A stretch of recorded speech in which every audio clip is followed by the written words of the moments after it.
모두 일어나셔서 오늘 주신 주님의 말씀을 받으시길 바랍니다. 오늘의 말씀은 요한복음 3장 1절에서 17절 말씀입니다. 성경 말씀은 신약성경 140페이지에 있습니다.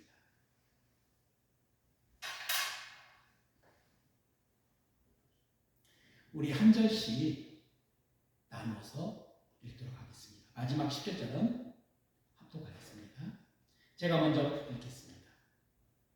바리새파 사람 가운데 니고데모라 하는 사람이 있었다. 그는 유대 사람이 한 지도자였다. 이 사람이 밤에 예수께 와서 말하였다. 라비님, 우리는 선생님이 하나님께로부터 오신 분임을 압니다. 하나님께서 함께하지 않으시면 선생님께서 행하시는 그런 표징들을 아무도 행할 수 없습니다. 예수께서 그에게 말씀하셨다. 내가 진정으로 너희에게 말한다. 누구든지 다시 나지 않으면 하나님 나라를 볼 수 없다. 니고데모가 예수께 말하였다. 사람이 늙었는데 그가 어떻게 태어날 수 있겠습니까? 어머니 뱃속에 다시 들어갔다가 태어날 수야 없지 않습니까? 예수께서 대답하셨다. 내가 진정으로 너희에게 말한다. 누구든지 물과 성령으로 나지 아니하면 하나님 나라에 들어갈 수 없다. 육에서 나는 것은 육이요 영에서 나는 것은 영이다. 너희가 다시 태어나야 한다고 내가 말한 것을 너는 이상히 여기지 말아라. 바람은 불고 싶은 대로 분다. 너는 그 목소리를 듣지만 어디서 와서 어디로 가는지는 모른다. 성령으로 태어난 사람은 다 이와 같다. 니고데모가 예수께 물었다. 어떻게 이런 일이 있을 수 있습니까? 예수께서 대답하셨다. 너는 이스라엘의 선생이면서 이런 것도 알지 못하느냐? 내가 진정으로 너희에게 말한다. 우리는 우리가 아는 것을 말하고 우리가 본 것을 증언하는데 너희는 우리의 증언을 받아들이지 않는다. 내가 땅의 일을 말하되 너희가 믿지 않거든. 하물며 하늘의 일을 말하면 어떻게 믿겠느냐? 하늘에서 내려온 이 곧 인자 밖에는 하늘로 올라간 이가 없다. 모세가 광야에서 뱀을 든 것 같이 인자도 들려야 한다. 그것은 그를 믿는 자마다 영생을 얻게 하려는 것이다. 하나님께서는 세상을 이처럼 사랑하셔서 외아들을 주셨으니 이는 그를 믿는 자마다 멸망하지 않고 영생을 얻게 하려는 것이다. 하나님께서 아들을 세상에 보내신 것은 세상을 심판하려는 것이 아니라 아들을 통하여 세상을 구원하시려는 것이다. 아멘. 오늘 주신 주님의 말씀입니다. 앉아주시겠습니다. 할렐루야. 예배 자리에 나오신 사랑하는 성도님들을 예수 그리스도로 환영하고 축복합니다. 오늘은 사순절 두 번째 주일입니다. 혹시 사랑하는 성도님들은 사순절의 시작인 제2수요일을 기억하고 계시나요?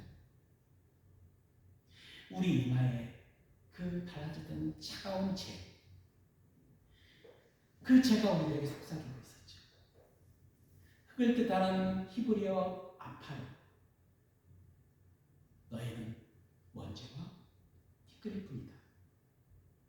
이 고백은 우리가 우리 삶의 주인이면 착각하며 살았던 이 교만을 물어뜯고 한낱 피조물임을 하나님께 고백한 것이죠.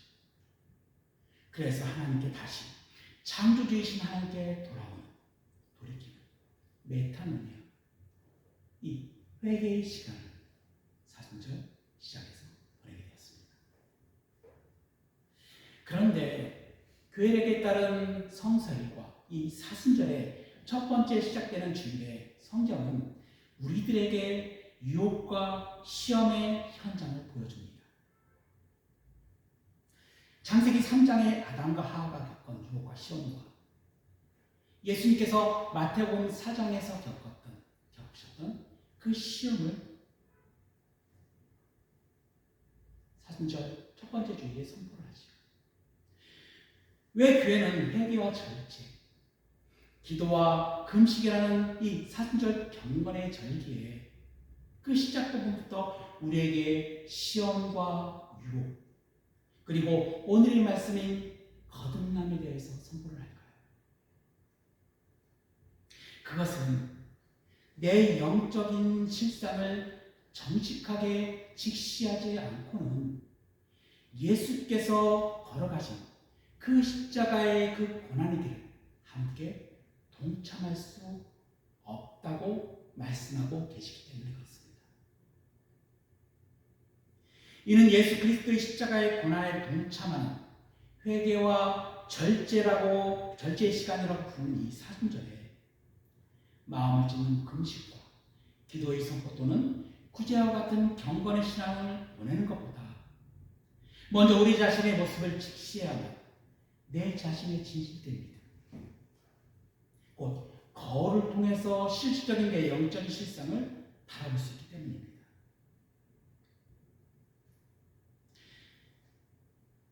그러므로 예수 그리스도의 십자가 고난에 동참한다는 것은 그 십자가는 바로 내 실상을 바로 함, 그노시스라고 하죠. 그노시스부터 시작됩니다. 우리는 흔히 사순절에 예수님의 고난의 그 십자가에 동참합니다라고 고백을 하죠.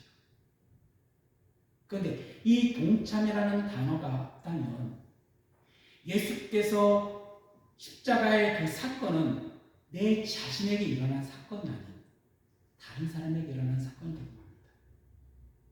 또한 예수님의 그 십자가 사건은 2000년 전에 일어난 그 하나의 사건만이 될 뿐이죠. 그래서 이 동참이라는 단어가 없으면 내 자신과 전혀 상관없는 사건이 되는 것입니다. 또한 이 동참에는 동행함, 같은 목적을 가지고 함께함, 같은 뜻을 가진, 그리고 같은 방향을 향하라는 여러 가지 의미들이 내포하고 있습니다.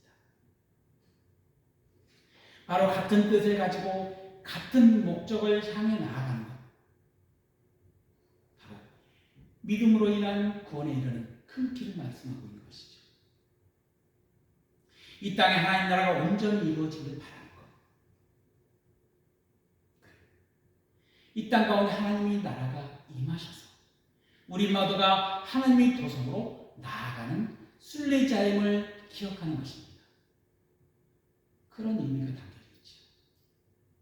그리고 그 첫 번째 조건이 바로 다시 나지 아니함에 있다는 것을 오늘 말씀을 통해서 주님께서 말씀하고 계시는 것입니다. 왜냐하면 예수님께서 오늘 본문 3절에 사람이 다시 나지 아니하면 하나님 나라를 볼 수 없다라고 말씀하셨기 때문이죠. 이 볼 수 없다에서 이 보다라는 헬라어가 에이돈입니다. 이 에이돈은 보다라는 뜻도 있지만 경험하다, 참여하다, 인식하다라는 뜻도 가지고 있습니다. 그러므로 이 다시 나지 아니하면 하나님 나라를 참여할 수 없다, 인식할 수 없다, 함께할 수 없다라는 이 경험할 수 없다라는 뜻도 가지고 있는 것입니다. 그래서 참여 또한 함께함에 대하여 하버드 신학대학원의 교수였던 셀라 코클리가 쓴 십자가, 사랑과 배신의 비전의 드라마라는 책에서 이 십자가의 참여에 대해서 초대글을 이렇게 설명을 합니다. 먼저 십자가 보내는 초대에 우리들은 어떻게 반응할 것인가? 이 질문을 한 후에 당신은 십자가라는 역설적 드라마만으로 뛰어들 의향이 있는가? 아니면 안전한 거리를 유지하며 옷을 찢는 척하며 자기 만족에 머물러 있는가? 자신을 돌아보라고 고민을 합니다. 그리고 그는 자신의 이렇게 고백을 하죠. 우리는 이미 십자가가 선 자리에 있습니다.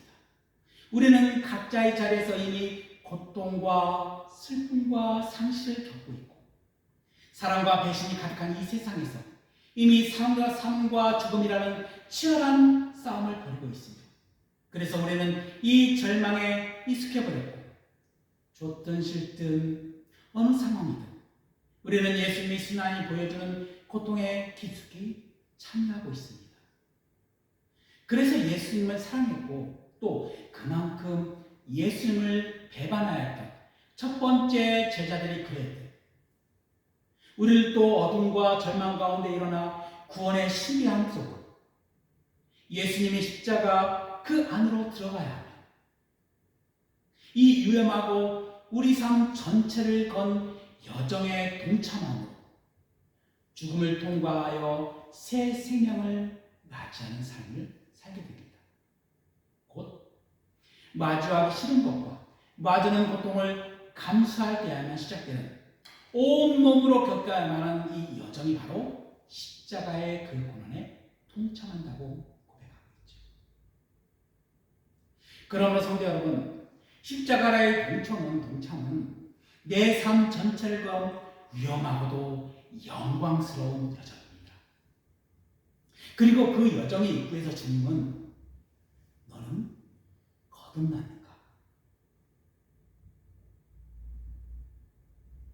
우리에게 단독적으로 물으시고 계신 것이죠.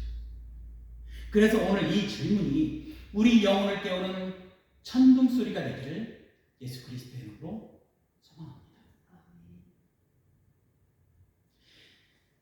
한편 이 감리교회는 사순절 둘째 주에 성도분들에게 오늘 본문 말씀인 요한복음 3장 1절에서 10절 말씀을 읽도록 권면하고 있습니다. 그리고 오늘 본문 말씀은 교회에 따른 성서 일과이기도 합니다. 오늘 본문 말씀에 들어가기 앞서 요한복음 2장에서는 예수님께서 갈릴리 가나잔치의 혼인잔치에 참여하셔서 물 포도주로 바꾸는 첫 번째 표적을 행하셨죠. 그리고 첫 번째 유월절에 예루살렘에 가셔서 가장 먼저 성전을 성수하시고 정결케 하셨습니다. 그리고 유대인들에게 이렇게 말씀하셨죠. 이 성전을 헐라. 그리하면 내가 사흘 만에 일으키리라. 이는 예수님께서 친히 그 육체가 성전임을 말씀하신 것입니다. 또한 제자들에게 예수님께서 죽은 자 가운데서 다시 살아나심을 믿음으로 고백하는 알게 될 것을 22절에 기록하고 있습니다. 그러나 예루살렘에 많은 표적을 행했지만 사람들의 마음의 중심을 너무나 잘 알고 계신 예수님께서는 자신의 몸을 그들에게 의탁하지 않았다라고 기록합니다.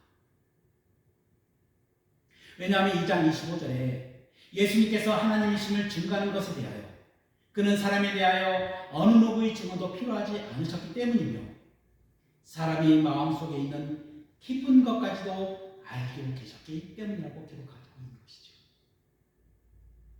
그런데 요한복음에서는 다른 공감 복음서와 다르게 예수님의 이 중요한 말씀의 4명의 인물이 등장합니다. 첫 번째 인물은 예수님의 사랑하는 제자, 익명성을 가진 사랑하는 제자가 등장하고 그 다음에 사마리아 땅에 있는 수가성의 여인이 등장합니다.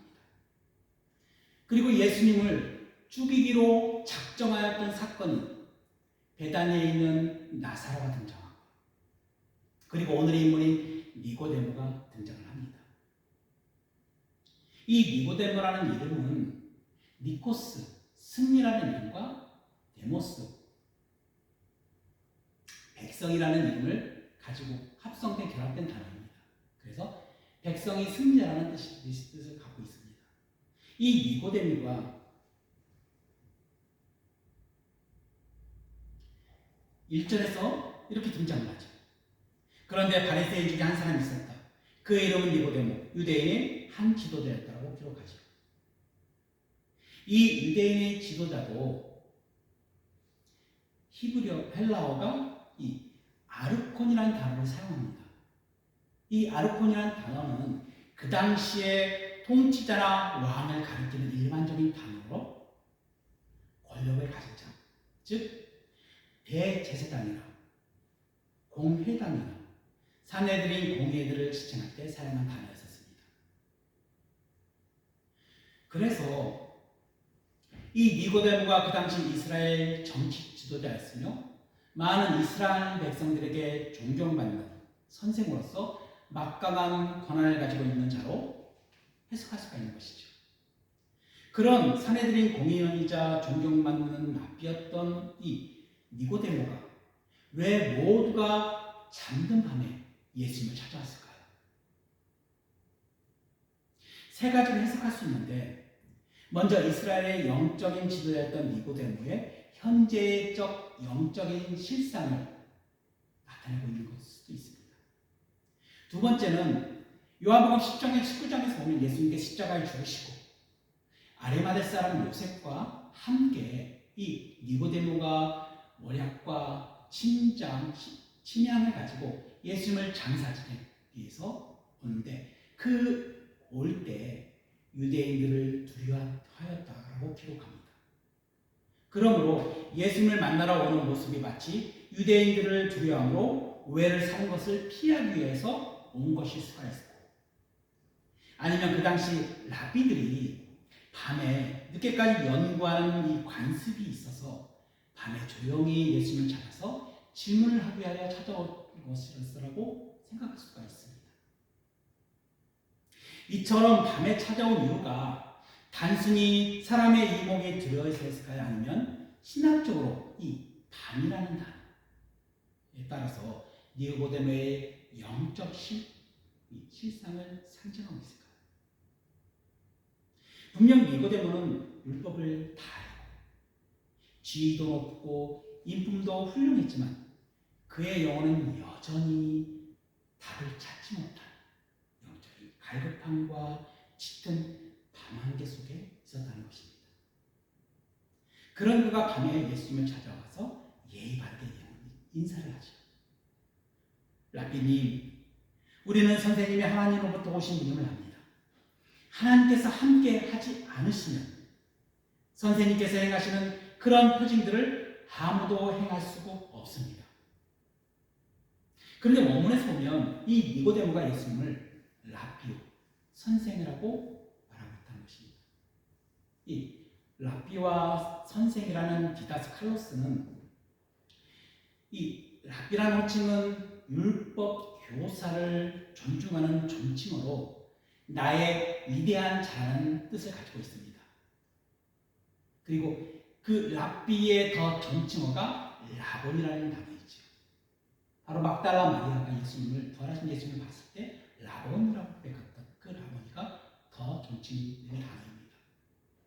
그리고 이 디다스칼로스는 선생님의 호칭을 존중하는 것으로 그 당시 전문적으로 가르치는 자, 아니면 신의 길을 안내해주는 사람이라는 의미로 쓰여졌습니다. 그리고 우리는 안다라는 이 아이다멘, 오이다멘은 이 오이다라는 암과 그 다음 1인칭 복수인 오멘의 합성어로 우리는 알고 있다는 것. 그런데 기억하시나요? 이 암이라는 단어, 기노스코라는 단어를 기억하시나요? 히브리어 야다를 해석한 이 기노스코는 아담과 하와가 동침할 때 쓰는 이 단어를 사용하고 있었죠. 바로 친밀한 관계 속에서의 그 암을 말합니다. 그런데 오이다메는 직관적이고 지식적인 암을 뜻하죠. 그래서 요한일서에서 이 오이다메를 쓰는데, 이것은 공동체에서 하나님께 믿음으로 고백될 때 사용하는 단어였습니다. 그러므로 우리는 안다라고 말한 것은 예수님께서 행하신 그 예루살렘에서 행하신 표적을 목격했던 유대인뿐만 아니라 지금 우리에게도, 이 말씀을 듣고 있는 우리에게도 말하고 있는 것으로 생각할 수가 있습니다. 이스라엘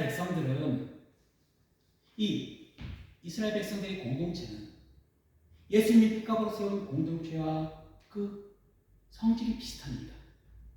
바로 한 사람의 죄가 공동체의 죄가 되고, 공동체의 죄가 바로 내 자신의 죄가 되는 한몸된 공동체를 말합니다. 그래서 이스라엘 백성 중에 한 사람의 죄가 공동체의 죄직으로 인식하였고, 또한 공동체의 전체가 범한 죄를 자신의 범한 죄로 또한 인식을 하였죠. 우리는 지난주에 에스라서 10장에 대해서 회개할 때 에스라가 회개한 그것이 바로 이스라엘 공동체의 그 죄가 에스라 자신의 죄로 믿음으로 하나님께 회개의 고백을 드린 것이죠. 그러하게 니고데모가 예수님을 향해 랍비와 선생님이라 부르며 예수님 우리는 알고 있습니다라는 이 1인칭 복수를 사용하고 니고데모의 얻은 영적 실상뿐만 아니라 이스라엘 전체의 영적 실상을 대표자하는 인물로 요한복음에서는 등장하고 있다는 것입니다. 그렇지만 영적 갈급함으로 인하여 이스라엘 백성이 랍비로 나이가 많고 존경을 받았던 인물인 니고데모가 그 당시 보통적으로 이 율법 교육을 어렸을 때 받아서 40대 이르면 그때서부터 랍비라는 호칭을 할 수가 있습니다. 그런데 30세에 넘은 예수님께 랍비라고 호칭을 했다는 것은 니고데모가 예수님을 존경하고 최대한 경의를 표했던 높은 인권과 세련된 교양을 갖추고 있다고 생각할 수가 있습니다. 그러나 저는 그 빈 껍데기와 같은 이 인사를 단칼에 자르시고 본질을 찌르셨습니다. 사람이 다시 나지 아니하면 하나님 나라를 볼 수 없다. 마치 부자 청년이 예수께 나와 선한 선생이여 어떻게 하면 영생을 얻을 수 있습니까? 이런 실존적 질문 앞에 그 마음의 중심을 꿰뚫어 보시고 말씀하신 것입니다. 그리고 이 실존적 질문에 대한 답이 바로 하나님 나라에 대한 곧 믿음으로 구원에 이르게 하는 그 인식이 전환점이라는 것이죠. 또한 예수님께서 말씀하신 이 다시나지에서 다시라는 헬라어가 아노덴입니다. 아노덴은 영어로 again, 다시라는 뜻도 있고 from above라는 위로부터라는 뜻도 있습니다. 그러므로 이 겟네텐이라는 태어나다, 새롭게 하다라는 단어와 함께 와서 겟네텐 아노덴은 다시 태어나다, 위로부터 태어나다, 위로부터 새롭게 하다는 여러 가지 해석으로 할 수가 있는 것이죠. 그러나 니고데모는 땅의 언어를 이해했습니다. 그래서 니고데모는 이렇게 고백하지. 내가 늙었는데 어떻게 어미의 뱃속에 다시 들어갑니까? 어떻게 다시 태어날 수 있겠습니까? 제가 다시 어미 뱃속에 다시 들어갔다 나올 수가 없지 않습니까? 라고 말이죠. 이것이 우리들도 가지고 있던 한계는 아닌가요? 우리는 거듭났다고 우리는 고백을 합니다. 그런데 우리 삶의 모습은 거듭남에 보이는 삶의 모습을 보이지 못할 때가 참 많이 있죠. 내 자신의 힘과 능력으로 인격을 수양하고 도덕적으로 착해지고 열심히 주의를 행한다면 구원을 받을 수 있다라고 혹시 생각하고 계십니까?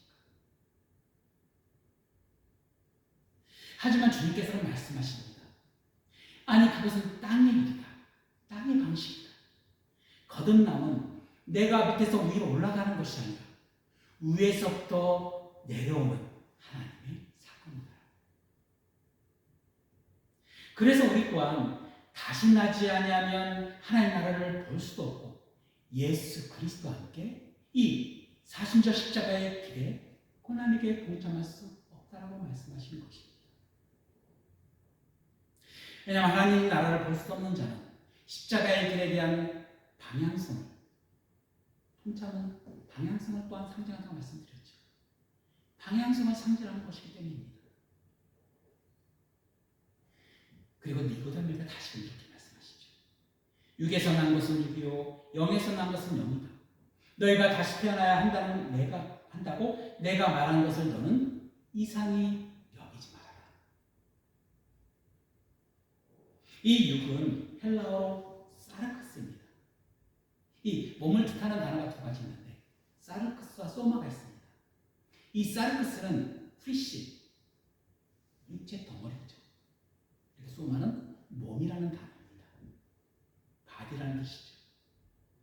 근데 여기서는 사르카스로 사용하였습니다. 이는 사람과 짐승의 육체로 범하기 쉬운 인간의 본성을 의미하는 단어입니다. 그리고 영은 히브리어로 루하우라고 합니다. 그리고 헬라어로 푸뉴마라고 하죠. 이 모든 것 바람이라는 뜻입니다. 예수님께서 요한복음 20장에 부활하신 후 제자들을 다시 찾아오신 후에 숨을 뿌리신 후에 성령을 받으라 말씀하신 것이죠. 이게 푸뉴마입니다. 바로 하나님과의 친밀한 관계 안에서의 그리스도의 영적인 본성을 나타내는 말입니다. 그러므로 바람이 불고 싶은 대로 분다. 너는 그 소리는 듣지만 어디에서 와서 어디로 가는지 모른다. 성령으로 태어난 사람은 다 이와 같다.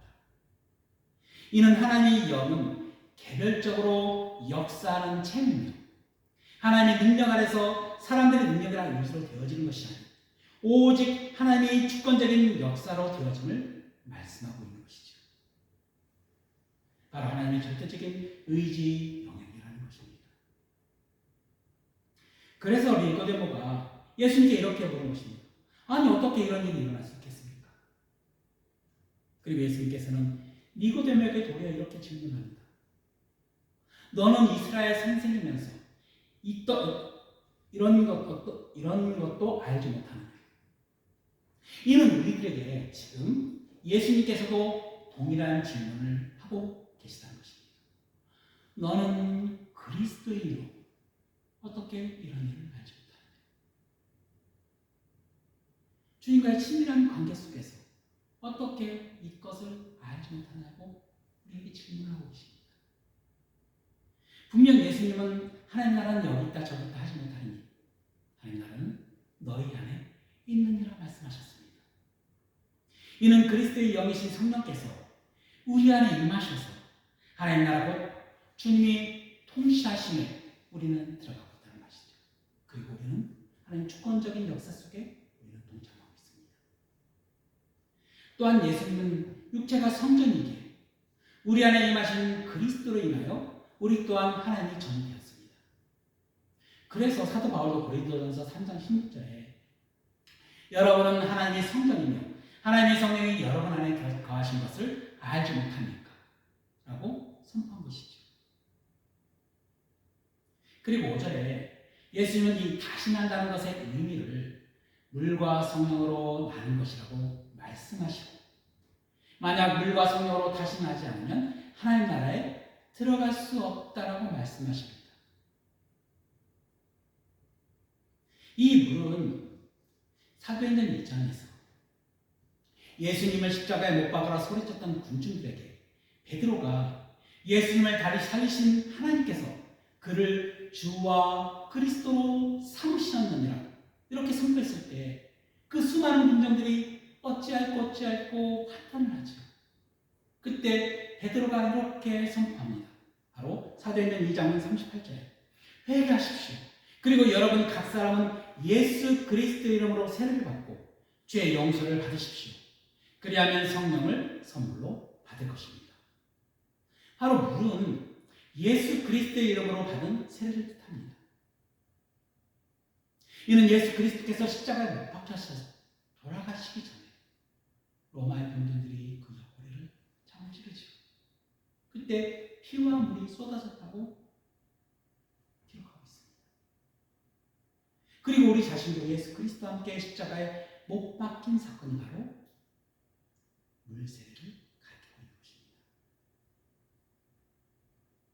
그리고 성령으로 다시 난 것은 바로 그리스도 안에 우리가 있음을 의미하여 우리는 새로운 피조물이 된 것이죠.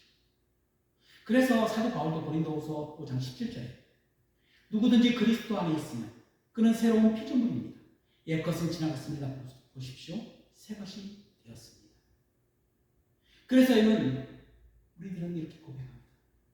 이제는 내가 사는 것이 아니고 오직 내 안에 그리스도께서 사신 것이다. 이처럼 물론 나의 죄악된 자아가 십자가에서 예수 그리스도와 함께 죽은 이 씻음의 예품입니다. 성령은 죽은 우리 영혼에 불어넣으신 하나님의 숨결, 루하, 훌륭하죠. 바람이 어디서 불든 어디로 가든지 모르든 성령의 역사도 인간의 생각이나 이성 안에 갇혀있지 않습니다. 다시 말씀드리지만 거듭남은 내 의지의 이 산물이 아니라 전적인 하나님의 주권적인 선물입니다. 사랑하는 성도님들은 지금 그러면 다시 태어나셨습니까? 만약 성도님들이 다시 태어나지 않았다면, 아니면 다시 태어나셨다면 그 증거는 무엇입니까? 우리들은 이 질문에 대하여 진실하게 주님께 고백드려야 합니다. 왜 그런가요? 만약에 우리가 거듭나지 다시 나지 않았다면 하나님 나라가 들어갈 수 없다라고 주님께서 오늘 말씀하고 계시기 때문입니다. 바로 우리 자신의 구원에 대한 가장 중요한 질문을 오늘 주님께서 말씀하고 계신 것이죠. 이에 따라 청교도 영성을 소유한 성경의 주이었던 존 찰스 라일이 쓴 책 거듭남는가라는 책이 있습니다. 이 책에서 그는 자신을 뒤돌아보고 진실로 거듭난지 자신을 시험하고 확증하라고 우리들을 권면합니다. 그 책에서 보면 거듭난 사람은 확실히 다르며 변화된 삶의 상황에서 아름다운 빛과 성령의 열매들이 나타난다고 말합니다. 그리고 교회 안에는 두 종류의 사람이 있다고 말합니다. 바로 예전의 마음과 생활이 완전히 변한 진짜 거듭난 사람과 변한 것이 별로 없으면서 거듭났다고 착각하는 사람들이 있다고 말합니다. 그리고 질문을 하죠. 그럼 당신은 어느 쪽에 속한 사람입니까?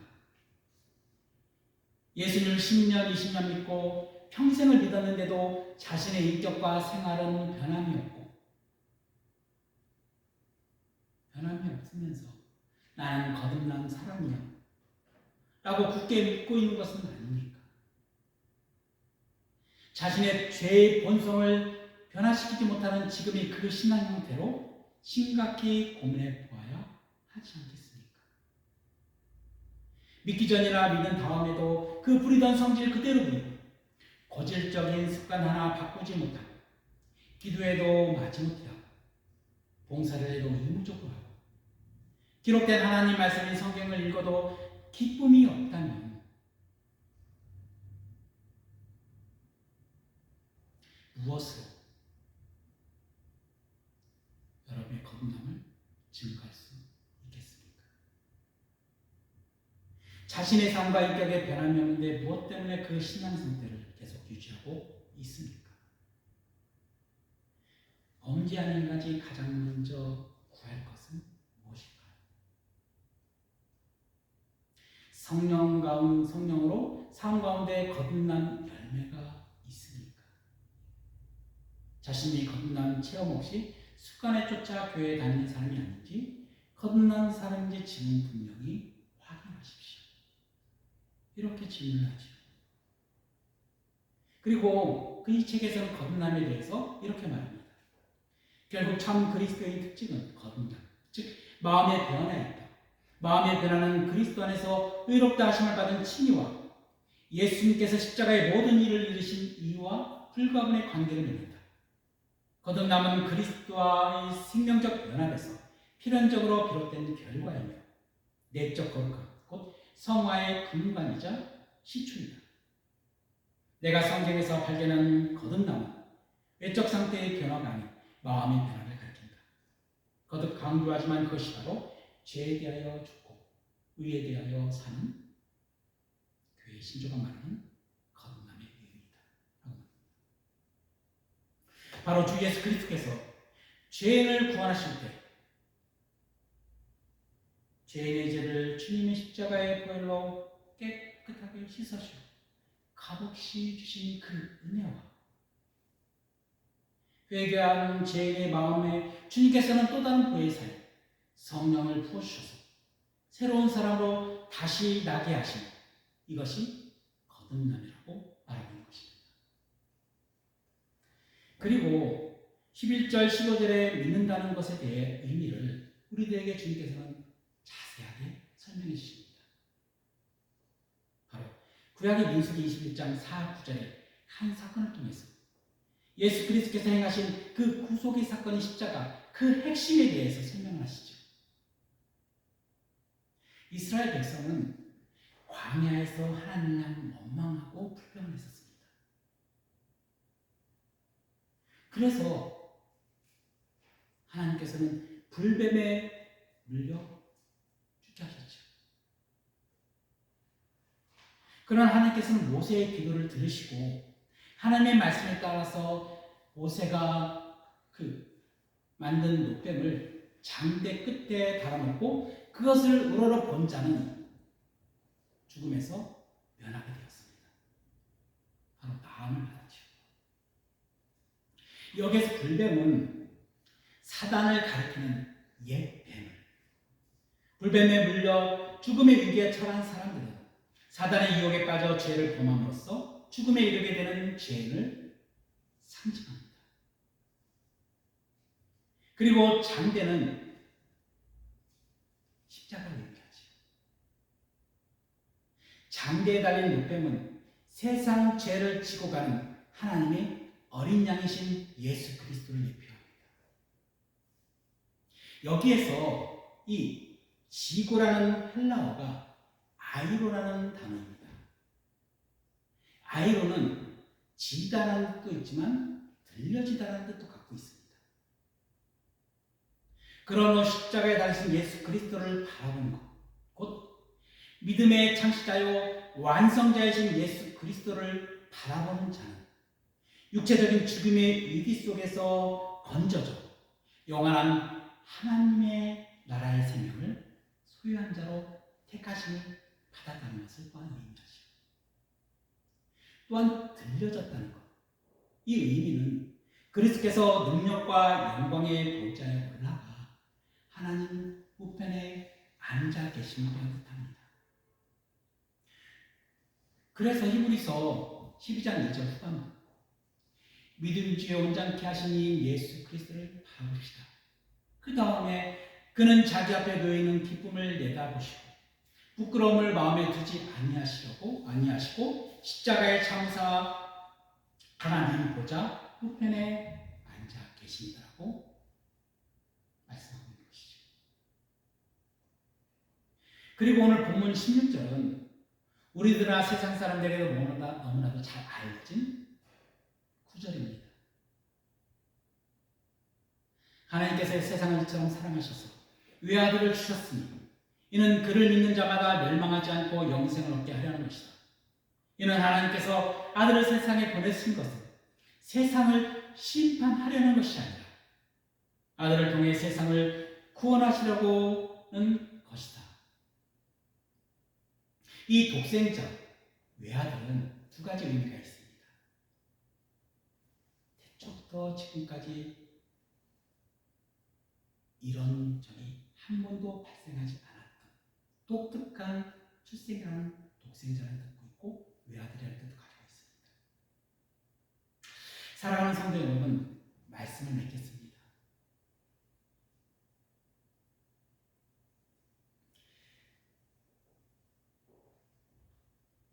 이 거듭남이라는 것은, 다시 나는 것은 하나님의 전적인 구원의 사건이라고 말씀드렸죠. 이는 예수 그리스도를 믿는 믿음 안에서 이루어지는 사건이라는 것입니다. 그리고 이 거듭남의 확신이 있을 때 우리는 이 사순절, 예수 그리스도의 십자가, 이 고난의 길에 동참을 할 수 있게 됩니다. 그리고 이 고난의 길에 동참하기 이전에 우리 자신의 영적 실상을 먼저 아임으로부터 출발한다는 것이죠. 그럼 다시금 질문 한번 드리겠습니다. 사랑하는 성도님들은 현재 거듭난 삶을 살고 계십니까? 물과 성령으로 다시 태어나셨습니까? 영원한 하나님 나라, 언제나 현재인 하나님 나라에 들어갈 준비가 되어 계십니까? 이 질문은 사순절 예수 그리스도의 십자가 그 고난에게 동참하고자 결단하는 우리들의 지금 삶에서 무척 중요한 질문이라고 말씀드렸죠.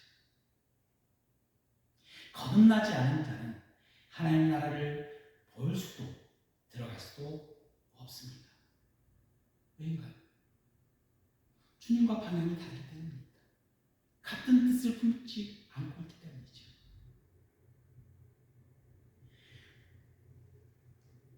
주님은 십자가를 향해 가시는데 여전히 육의 생각에 머물러 있는 자는 결코 주님과 보조를 맞출 수가 없습니다.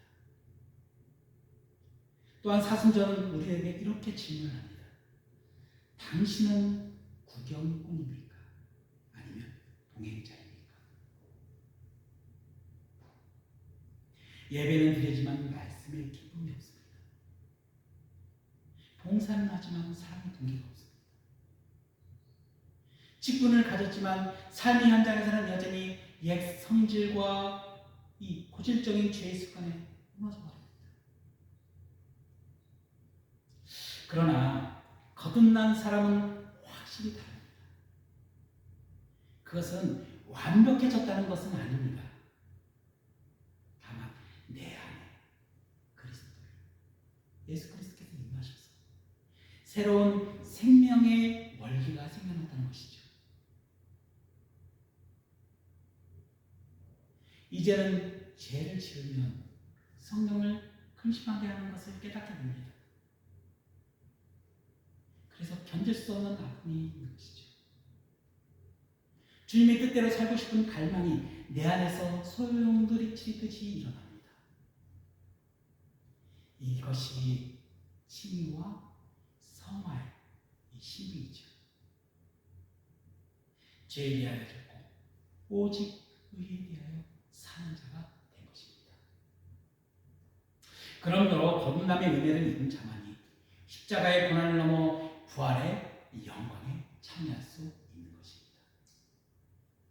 이번 한 주간 내 안에 옛자는 죽고 내 안에 그리스도로 사시는 진짜 거듭남의 열매가 여러분의 삶에 가득하시길 주님의 이름으로 간절히 축원합니다.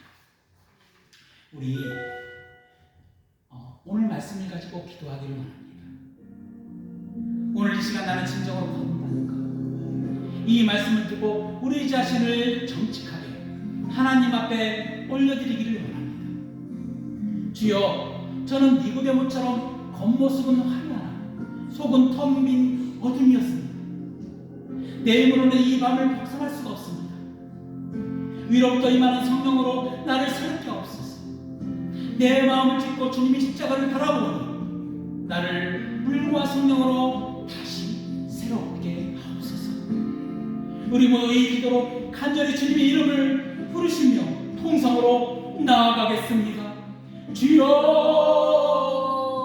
오늘 말씀을 통해 니고데모와 같은 우리의 모습을 발견합니다.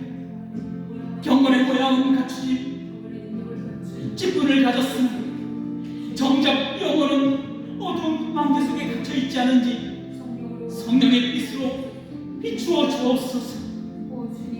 주여, 우리가 들과 먼지와 그 존재임을 잊고 삶의 주인 양 그만했던 죄를 회개합니다. 안전한 거리를 유지하며 옷을 짓는 척만 했던 자기 만족의 신앙을 용서하여 주시옵소서. 이 시간 우리 가식과 윗살의 가면을 벗어버리고 주님 앞에 그 말씀 앞에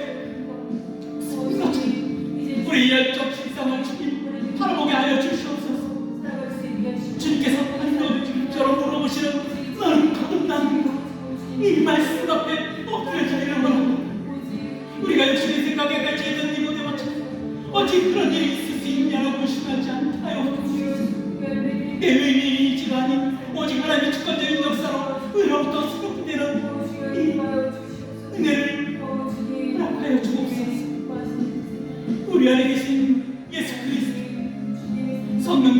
하시는 우리를 사로잡아 주옵소서. 옛사람의 습관과 죄의 본성은 예수 그리스도의 십자가에 못 박게 하시고 예수님이 그 십자가의 뿔로 깨끗게 씻어주시고 물과 성령으로 거듭남으로 하나님의 나라를 경험하며 그 나라에 참여하는 신비로운 은혜를 허락하여 주옵소서. 입술만이 고백이 아닌 전인격적인 삶에 변화간 그 삶처럼 참된 거듭난 역사가 일어나게 하옵소서. 우리 모습을 주님 앞에 정직하게 마주하는 그런 모습으로 나아가게 하여 주옵소서. 용서와 사랑의 주님, 이제 우리는 구격들의 자리에서 일어난 십자가 그 구경의 자리로 나아가기를 결단합니다. 십자가의 그 사건이 전전전이 남의 이야기가 아니고 오늘 나의 사건이 되게 하옵소서. 주님이 걸어가신 고난의 십자가 그 방향을 향해 우리도 삶 전체를 읽고 뛰어들게 하옵소서. 마주하기 싫은 고통과 슬픔까지 주님과 함께 공부하며 죽음을 넘어 새 생명에 이르는 십자가의 그 놀라운 은혜에 동참하게 하옵소서. 세상 유혹과 시험 앞에서 나는 거듭난 자라는 확신을 가지고 담대히 승리하게 하옵소서. 주여, 독생자 예수 그리스도를 장대에 달린 뱀처럼 우리를 예비하신 그 사랑을 찬양하고 경배합니다. 십자가의 높이 들리신 예수님을 믿음으로 땅으로 참아가 멸망치 않고 영생을 얻게 하려 하십니다. 하나님은 세상을 사랑하셔서 심판하기에 위하여 독생자를 보내신 것이 아니라 우리를 사랑하시고 영생을 얻게 하기 위하여 이 땅 가운데 자기 예수님 독생자를 보내셨습니다. 그리하오니 주님, 우리 믿음의 공동체 모든 성도가 이 영생의 기쁨을 누리게 하옵소서. 사순절이 남은 여정 동안 우리 안에 계신 성령의 수배를 드리며 날로 새로워지는 영적 진보가 일어나게 하옵소서. 우리를 온전케 하시는 예수 그리스도의 이름으로